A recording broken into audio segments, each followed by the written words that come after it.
Hello friends, welcome back to Brahmi kitchen. ನಾನು ನಿಮ್ಮ ಚೇತನಾ ಮಂಜುನಾಥ್.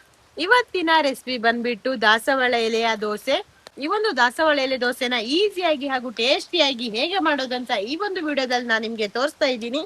ಈ ಒಂದು ದಾಸವಾಳ ಎಲೆಯ ದೋಸೆ ಆರೋಗ್ಯಕ್ಕೂ ಕೂಡ ತುಂಬಾನೇ ಒಳ್ಳೆಯದು. ಹಾಗಿದ್ರೆ ಬನ್ನಿ ಈ ಒಂದು ದೋಸೆನ ಹೇಗೆ ಮಾಡೋದಂತ ನೋಡೋಣ. ಓಕೆ, ಈ ಒಂದು ವಿಡಿಯೋನ ಶುರು ಮಾಡೋಣ. ನೀವಿನ್ನು ಯಾರ್ಯಾರು ನನ್ನ ಚಾನೆಲ್ ನ ಸಬ್ಸ್ಕ್ರೈಬ್ ಮಾಡಿದ್ರೆ ಈ ಒಂದು ವಿಡಿಯೋನ ನೋಡ್ತಾ ಇದ್ದೀರೋ, ಪ್ಲೀಸ್ ನನ್ನ ಚಾನೆಲ್ ನ ಸಬ್ಸ್ಕ್ರೈಬ್ ಮಾಡಿ, ಹಾಗೆ ನನಗೆ ಸಪೋರ್ಟ್ ಮಾಡಿ. ಪಕ್ಕದಲ್ಲಿರೋ ಬೆಲ್ ಐಕನ್ ನ ಕ್ಲಿಕ್ ಮಾಡಿ. ಚೆನ್ನಾಗಿರೋ ಎಲೆನ ನೋಡಿ ಕೊಯ್ಕೊಳ್ತಾ ಇದ್ದೀನಿ. ನೋಡಿ, ಈ ತರ ಚಿಗುರಾದ ಎಲೆನ ನಾನಿಲ್ಲಿ ಆಸಿ ಕೊಯ್ಕೊಳ್ತಾ ಇದ್ದೀನಿ. ನೋಡಿ, ಇಷ್ಟು ದೊಡ್ಡ ದೊಡ್ಡ ಎಲೆಗಳಿರುತ್ತೆ, ಇದನ್ನ ನಾನಿಲ್ಲಿ ಕೊಯ್ಕೊಳ್ತಾ ಇದ್ದೀನಿ. ಹಾಗೆ ನಾನಿಲ್ಲಿ ಒಂದು ಅಂದಾಜಿಗೆ 50ರಿಂದ 55 ಎಲೆಗಳನ್ನು ಕೊಯ್ಕೊಳ್ತಾ ಇದ್ದೀನಿ. ನಾನಿಲ್ಲಿ ಕೊಯ್ದಿರೋ ಎಲ್ಲ ಎಲೆಗಳು ಕೂಡ ಚೆನ್ನಾಗಿರೋಲ್ಲ.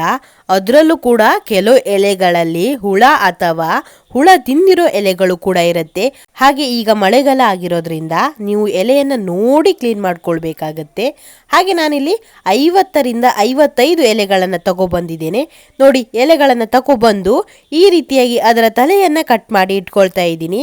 ಇದು ಸ್ವಲ್ಪ ದಪ್ಪ ಇರೋದ್ರಿಂದ ಇದು ನೀಟಾಗಿ ಗ್ರೈಂಡ್ ಆಗಲ್ಲ ಅನ್ನೋದ್ರಿಂದ ಇದನ್ನ ನಾನಿಲ್ಲಿ ತೆಗೆದು ಇಟ್ಕೊಳ್ತಾ ಇದ್ದೀನಿ. ಹಾಗೆ ಈ ರೀತಿಯಾಗಿ ತೆಕ್ಕೊಂಡಾದ್ಮೇಲೆ ನಾನಿಲ್ಲಿ ಎಲ್ಲ ಎಲೆಗಳಿಗೂ ನೀರನ್ನ ಹಾಕಿ ಚೆನ್ನಾಗಿ ಇದನ್ನ ವಾಶ್ ಮಾಡ್ಕೊಳ್ತಾ ಇದ್ದೀನಿ.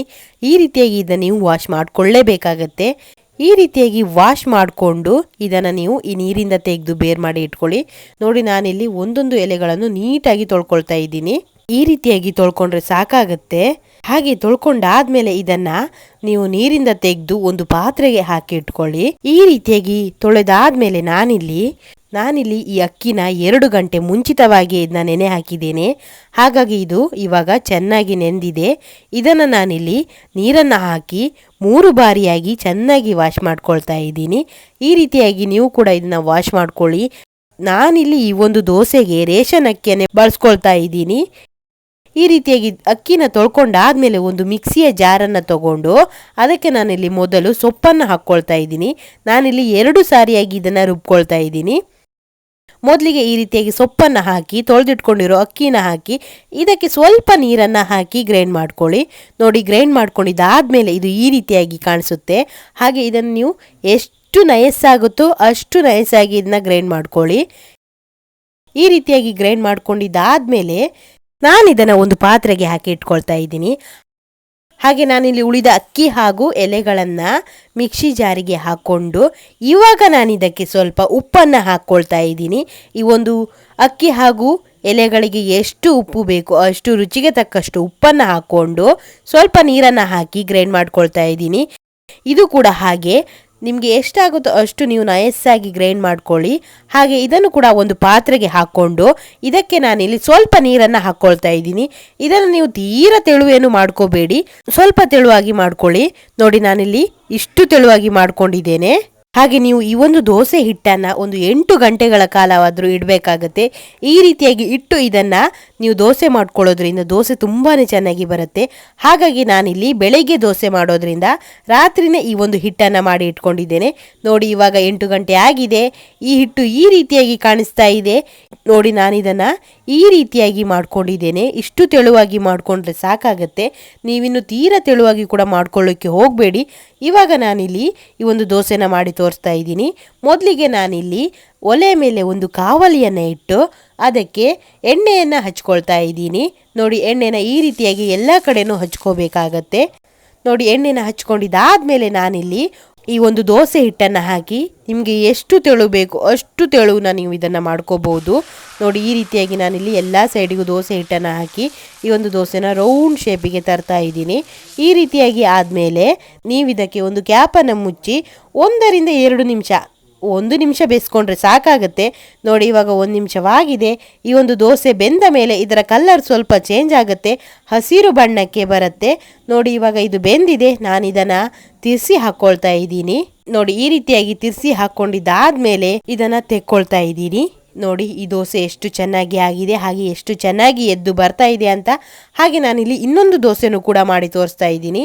ಅದಕ್ಕಾಗಿ ನಾನಿಲ್ಲಿ ಕಾವಲಿಗೆ ಎಣ್ಣೆನ ಹಚ್ಕೊಂಡು ಅದಕ್ಕೆ ನಾನಿಲ್ಲಿ ಹಿಟ್ಟನ್ನು ಹಾಕಿ ಈ ರೀತಿಯಾಗಿ ರೌಂಡ್ ಮಾಡ್ಕೊಳ್ತಾ ಇದ್ದೀನಿ.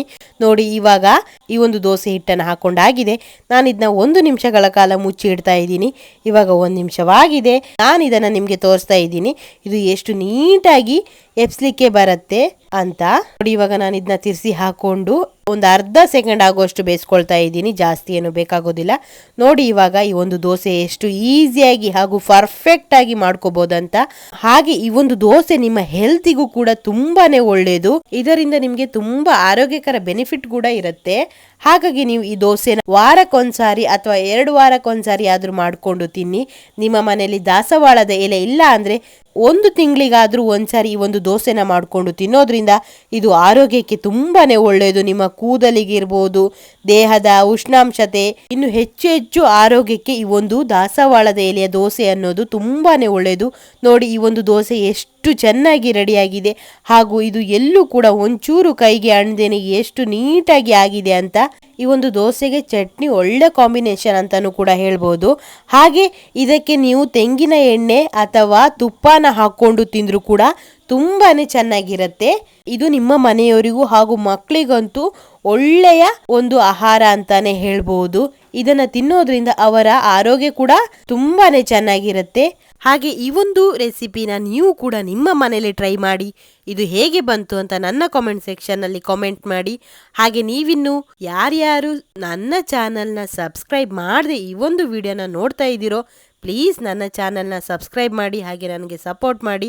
ಹಾಗೆ ಈ ಒಂದು ವಿಡಿಯೋ ಇಷ್ಟವಾದರೆ ಲೈಕ್ ಮಾಡಿ, ಹಾಗೆ ನಿಮ್ಮ ಫ್ಯಾಮಿಲಿ ಹಾಗೂ ಫ್ರೆಂಡ್ಸ್ಗೂ ಈ ಒಂದು ವಿಡಿಯೋನ ಶೇರ್ ಮಾಡಿ. Thank you.